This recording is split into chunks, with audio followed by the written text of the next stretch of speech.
Welcome, ladies and gentlemen, to this Friday, December 2nd, 2011 Infowars Nightly News broadcast. I'm Aaron Dykes. Coming up, we have an exclusive interview with Pepe Escobar, Asia Times writer and geopolitical correspondent, to discuss Syria, Pakistan, what it means for China, Russia, and everything else on the geopolitical map. We also have exclusive reports from Alex Jones and Darren McBreen. But first, we have probably more news than I've ever seen on the plate tonight, and unfortunately, it seems to go from bad to worse. Turns out the Goldman Sachs conspiracy theorists were right all along. That's Madison Rupert's report up on Infowars.com today, discussing how all along we've said insiders were getting tips from Hank Paulson. However, this isn't quite a brand new revelation, given the fact that in October 2009, Andrew Ross Sorkin exposed that Paulson met with the entire Goldman Sachs board in a hotel suite in Moscow in June 2008. During that meeting, Paulson spoke of the need for government to have the power to wind down troubled firms, offering a preview of his upcoming speech. That article breaks down this Reuters article, Hank Paulson's Inside Jobs, where today we learned that Goldman's meeting in Moscow was not some kind of aberration. A few weeks later, in July 28, 2008, all before the crisis began, Paulson met with a who's who of the hedge fund world in headquarters at Eaton Park Capital Management, a fund founded by former Goldman superstar Eric Mendich. So he was giving insider tips there. Many have broken down how it looks like there's enough information to criminally indict him and prosecute him.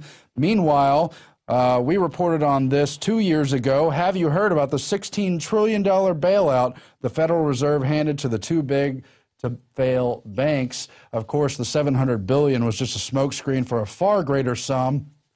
As I mentioned, in 2009, we, as well as Bloomberg, reported on the $23.7 trillion in total commitments from the Federal Reserve during the bailout. Now there's a GAO government report breaking down $16 trillion of that money and where it went. The banks are, of course, predictable and familiar at this point. Citigroup got $2.5 trillion, Morgan Stanley some $2 trillion, Merrill Lynch almost $2 trillion, Bank of America $1.3 trillion. Barclays, Bear Stearns, Goldman Sachs, Royal Bank of Scotland, Deutsche Bank, UBS, JP Morgan Chase, Credit Suisse, and all the others are also on the list. An incredible sum of money given away from taxpayers through our bizarre commitment in the Federal Reserve. If there's ever been a better time to put a spotlight there, it's now. Former New York Federal Reserve stooge Geithner and current Treasury Secretary, meanwhile, is accusing opponents of reform of jeopardizing the financial sector's strength, saying he forces working against the reform. He said forces working against the reform were blocking appointments to oversight positions, cutting funding, proposing new legislation to repeal parts of the Dodd-Frank law, and trying to slow regulation in the hopes of watering it down. That's just rearranging chairs on the Titanic, as you can imagine. Meanwhile, former Goldman Sachs stooge and New Jersey Senator, as well as Governor John Corzine, executive of MF Global at the time it went belly up, has now been subpoenaed. He will have to appear before a congressional panel and explain his role in that firm's collapse, with still more than $1.2 billion in missing customer money. I wouldn't expect too much, though. Don't hold your breath for true justice there. But at least he has to speak up for himself. We've had Gerald Celente and others on the program. Other incredible news today, Wisconsin governor wants to introduce fee to protest. Exercising First Amendment right will cost $50 per hour per Capitol Police officer. That's Steve Watson's report. And they supposedly have some law already on the books in the state where you can be liable for using state facilities. It goes on to explain how inside the Capitol protest, groups of 4 or more will have to apply for a permit 72 hours before and pay.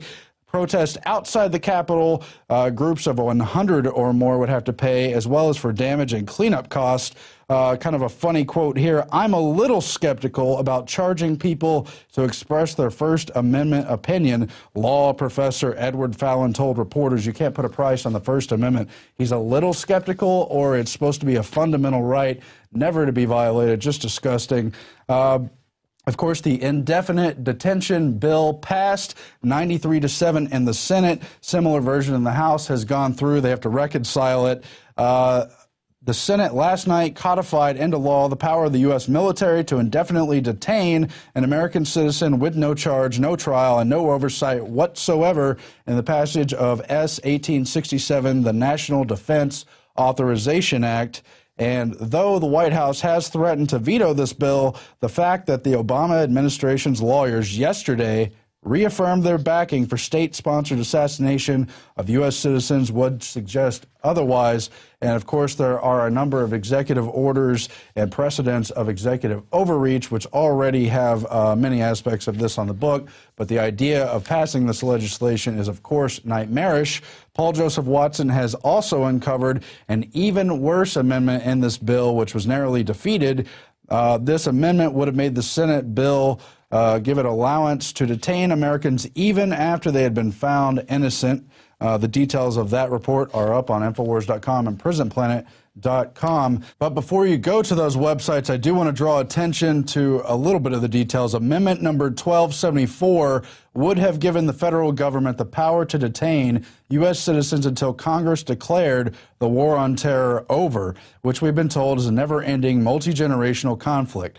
The provision also gave the feds the power to keep an American incarcerated even if it were tried and found not guilty. So much monstrous legislation coming through this larger National Defense Act. Of course, Alex Jones and many other patriots have cried shame over it, but are ordinary Americans even paying any attention to it at all with Black Friday and the holiday season underway? To find out, we went to Darren McBreen. The National Defense Authorization Act empowers the U.S. military to operate on American soil. They can arrest American citizens and cart them off to detention centers anywhere in the world, basically turning the entire homeland into a battlefield and allowing the military to arrest individuals and detain them indefinitely without trial. Now, this violates every aspect of a free society by denying Americans their constitutionally protected right to due process. How do you think the average American is going to respond? The same way they responded at the Kent State massacre when National Guard troops were used to fire live ammunition on students who were nonviolently protesting the Vietnam War. The American public was outraged. The military is here to defend us, not to prosecute us and arrest us and throw us in jail. I think it's a sneak attack by Congress and people to, counter the movement on Wall Street. These people are saying that the passing of the bill, basically it means to them that the Rubicon has been crossed, that this means America will become complete and possibly irreversible totalitarian military state. Well, then our only hope is some defective armed force members. I think that's our only chance, is the military needs to enforce our Constitution, and our congressmen are trampling over the rules that were established over 200 years ago. And that's the whole problem. There's too much corruption in the executive branch and in the congressional. What would you say to active military who might be told to enforce this bill? Listen, I'm a veteran of the United States Army, 31 uniform, airborne, and I'll tell you what, very simply we take an oath to protect this country from threats both foreign and domestic. It's not good, it's not healthy for our democracy for the American Army to be involved. For those people who say that, oh, it could never happen here, it could never happen to us, those are called the famous last words. Many times throughout history, situations have happened where governments have turned their military against its citizens. You know what? History repeats itself. If that eventuality does happen, you have to remind yourself that these are your brothers and sisters and neighbors and people you went to school with. And remember what you're truly fighting for. It's for our Constitution, not for these puppets who are actually our servants who have run amok. Now, Stuart Rhodes, the founder of Oath Keepers, recently appeared on the Infowars Nightly News, and he warned people that we are now at the point where all that will save liberty in America is another American revolution. But really, you should see this as a declaration of war against the American people. That's how we should see it. We need to stop this right now. If we don't, Alex, I do believe that there will be no recourse except another revolution. Otherwise, we are going to be lost. We will be put in the same position as the Founding Fathers were in 1775. I want to tell the military and police, The globalists are going to sit offshore and watch you get chewed up in a fight with the American people. It's very important that police and military really make a decision now which side they're going to be on. The military, you're right. Choose now whom you shall serve. Either you are, I'm talking to the military out there especially, either you are a son of the Republic and you will defend the Bill of Rights and the Constitution, or you are a traitor to your country and you are nothing but a lowly dog, an obedient dog to the powers that be. Choose now whom you shall serve. There's a lot of constitutionalists out there who are in such an uproar that they are saying that this bill places us in almost exactly the same position that our forefathers were in when they were forced to take up arms in defense of liberty back in 1775. Well, to those people I would say it's a culmination of things that have put us in that position, and I would agree that the architects, the great and highly intelligent architects that constructed our infrastructure, the way we do business and the way we do politics and the way we live here in America, they would turn over in their graves and they would be very ashamed of us and how far we've let this go. Indefinite detention without due process leaves citizens without the legal protection of the Constitution, and it strikes at the very heart of the essence of U.S. law. It is positively shameful that any elected representative would even consider voting for such an assault on so sacred a fundamental value as the right to due process. I'm Darren McBreen for Infowars Nightly News. And of course, John McCain is the one who introduced legislation in 2010 along very similar lines. Great report from Darren. He obviously put a lot into it, but we don't do what the mainstream media does, interview 40, maybe 100 people, and then show just the handful who fit in with our views. We're going to show you the other people who will accept any government power and probably even serve to enforce that undue power. Let's go to that side of the report now. What do you think is going to be the response of American citizens once they start seeing American troops on the street? I think that most people are going to be divided. I don't do anything wrong, so I don't have anything to fear, so I'm not afraid of the military. The military being on the streets of America, there's a new bill that's being passed. It's a great idea. I'm all for it. So you support to fight terrorism, military on the streets? Of course, I do. So you think in order to fight terrorism, that would make you feel a little safer, seeing military on the street? Yeah. So I think the only people that are afraid of the military is people that commit crimes or, that are in criminal organizations. So. And the combination of pure corruption and pure ignorance will be the death of this country. We're going to be back with a whole lot more after this. But just a quick reminder, you support us on this show, getting the word out with these hard-hitting reports by buying the subscriptions and the DVDs.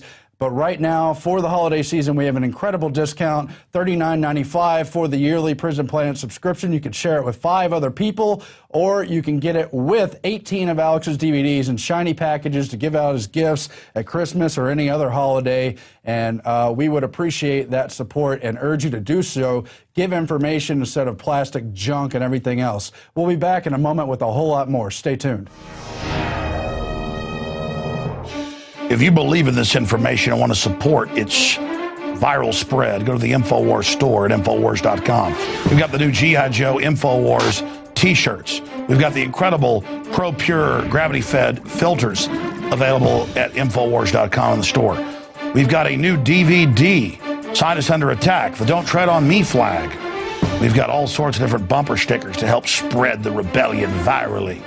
It's all there, wristbands, citizen rule books in every order. Order online at Infowars.com today. The water filters, the canteens, it's all there. Infowars.com.